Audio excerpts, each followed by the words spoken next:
wake up, my darling Corey. What makes you sleep so sound?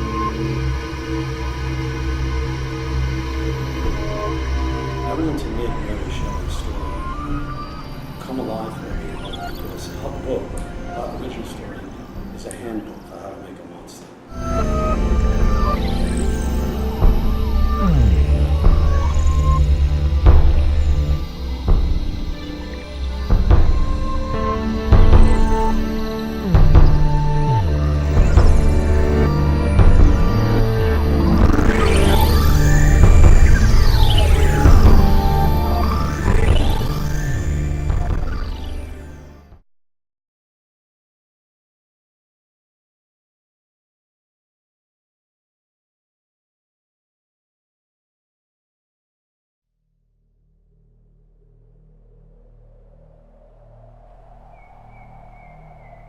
What does it mean to be heard?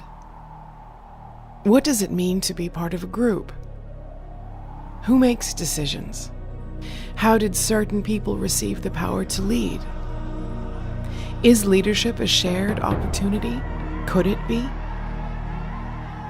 Why do some people believe that however an organization appears, there are ultimately only a few people at the helm?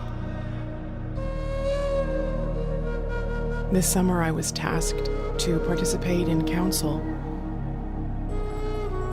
What is the difference between listening and speaking, between acting for one's own interests and acting with plurality or with a community sense?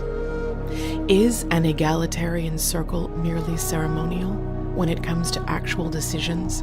And if so, why do we adhere to the ritual? Who does it really serve?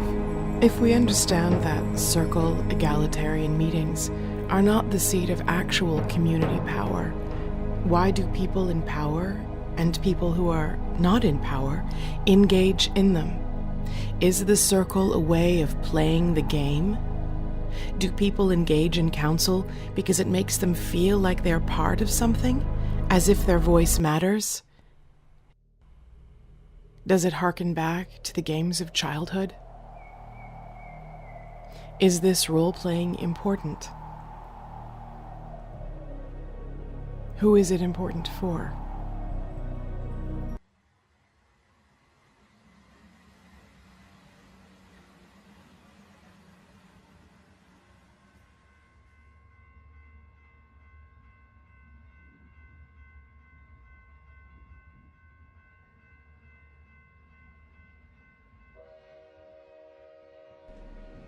What is a turtle? What does a turtle imagine itself to be? At night, in its turtle dreams, does it spin into another creature? Maybe it's a manta baby flying in the night water. I remember all the mantas who swam by my side in the ocean. What if I was a manta? Or a goat? Or a dog? Or any of the animals that I love?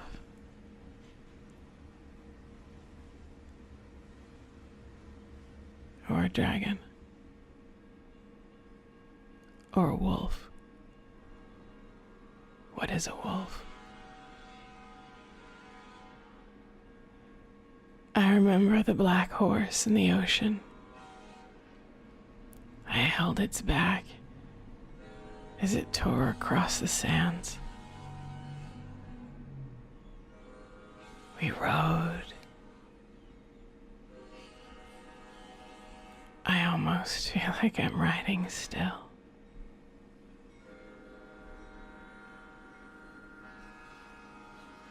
Into the horizon.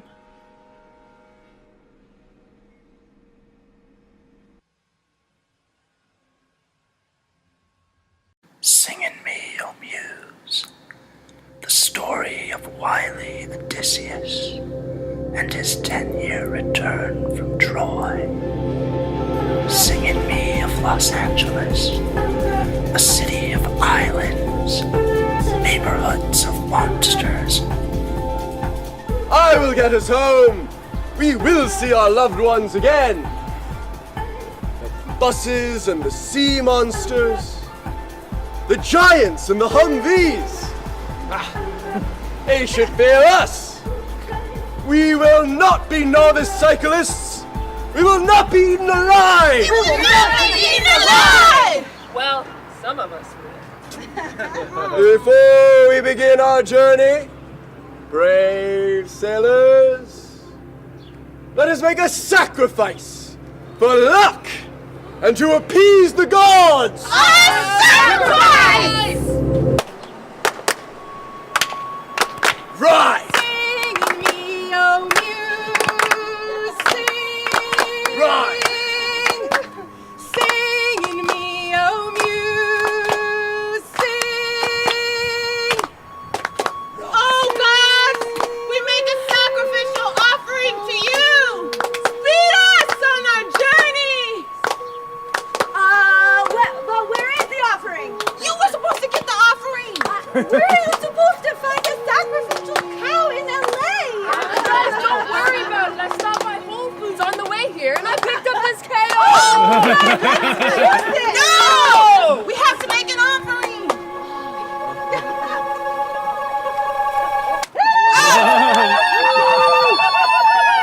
Oh gods! We sacrifice to you this kale!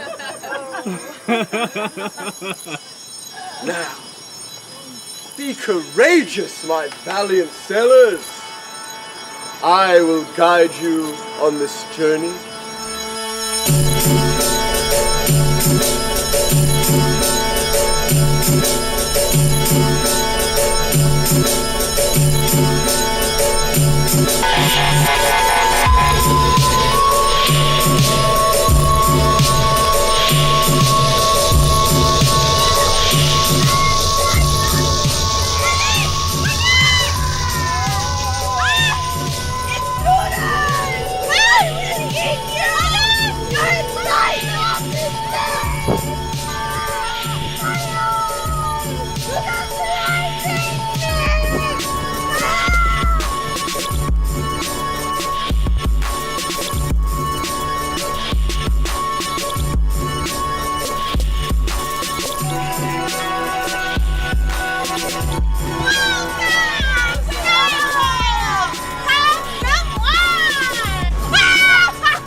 I've been working with Mary Shelley's Frankenstein story for 40 years.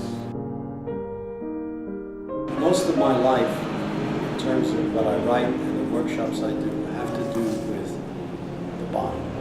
How do we enact the experiences that we have? He has no history. He doesn't come from anywhere.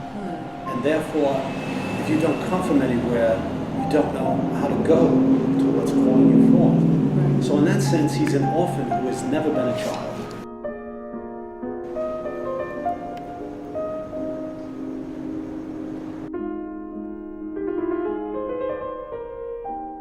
The idea that the creature is totally without past.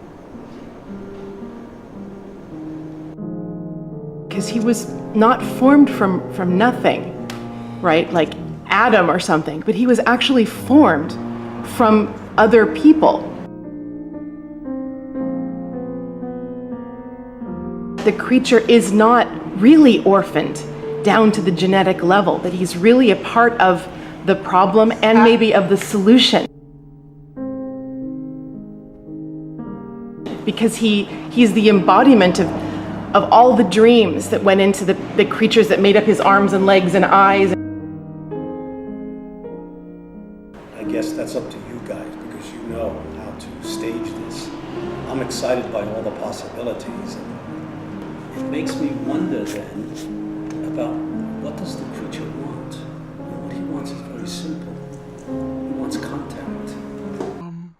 When did you start feeling like this? I don't know. I mean, I just woke up and everything was... Go on, it's okay. I'm here to help. I don't know. I mean, I'm just in bits.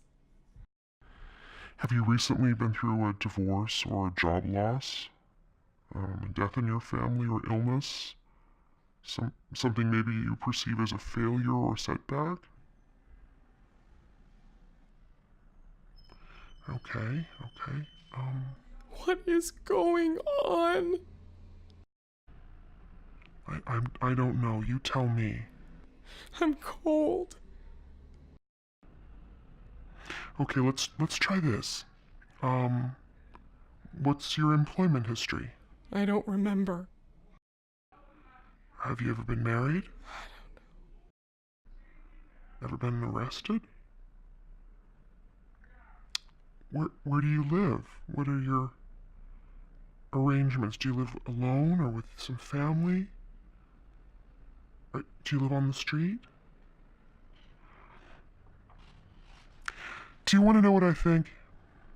I think you're depressed. Yeah. Is there anything you enjoy? What do you like to do?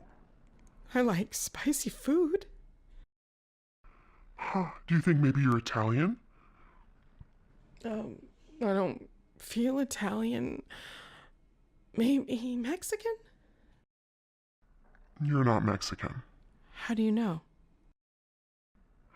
Trust me, you're not Mexican. Maybe Jewish. Why? Do you like pickled fish? Why? Do you have to like pickled fish to be Jewish? No, it's more a cultural thing, being Jewish. Who am I? What is this all for? Hey, listen, this is what I'm gonna do. The personality profile that's emerging suggests that you have traits that are adaptive, and also maladaptive, self-centeredness, dependency, poor tolerance, or frustration, and may show some coping mechanisms that are being used that aren't really doing you any service. So, through this interview, I think what's being revealed, sort of, a little bit of an obsessive nature, right? With these unwanted, distressing thoughts or impulses, the compulsions, your urges to do irrational or apparently useless acts, all this confused thing, Did you hear me? And also you're delusional, right? With your fixed false beliefs and your distress around this has been expressed in some of those physical symptoms, with the headaches and the tummy aches and the mental systems with the kind of phobic behavior you're displaying and your depression. Also with some of your social behavior, withdrawal, rebelliousness. I wonder, would you be opposed to some electroshock therapies? It's been really helpful for some folks. What do you think? Let's get you started on some drug replacements, right? Some psychotherapy. And let's really try to incorporate all this into a treatment plan for you. With electroshock, right? Okay? Good.